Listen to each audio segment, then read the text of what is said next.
The horrors of Darfur are still all too real, but the Obama administration is reaching out to the African leader blamed for the genocidal nightmare. Let's go to our foreign affairs correspondent, Jill Doherty. She's working the story for us. A pretty significant shift in U.S. policy, Jill.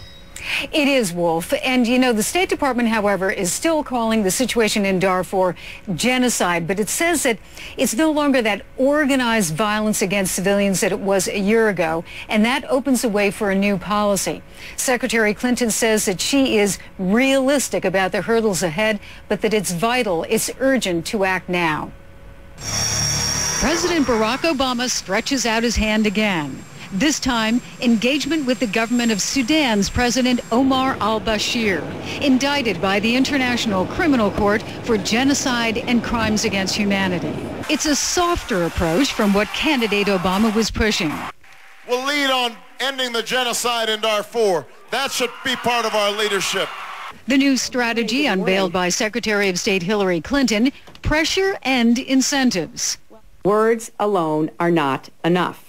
Assessment of progress and decisions regarding incentives and disincentives will be based on verifiable changes in conditions on the ground. But with more than 2.5 million refugees still in camps, one campaigner for Darfur urges caution. One thing that we'll need to be careful about is that there's not a front-loading of incentives, that this balance of incentives and pressures means that incentives are only provided after concrete and lasting progress. So far, the scorecard for Mr. Obama's overall engagement strategy is mixed.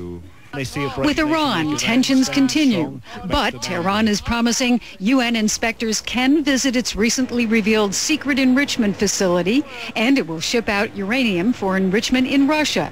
North Korea says it's willing to resume negotiations, but it also test-fired 5 more short-range missiles. The U.S. and Russia are resetting their relationship. But last week in Moscow, Hillary Clinton failed to get a firm commitment to tougher sanctions against Iran over its nuclear program. Engagement isn't working, says one conservative observer. Is the threat, missile threats, gone down? No. Is Russia's foreign policy less aggressive? No. Is North Korea more predictable? No. Has the Sudan done anything to actually improve the human rights situation on the ground? No. I mean, show me a success here.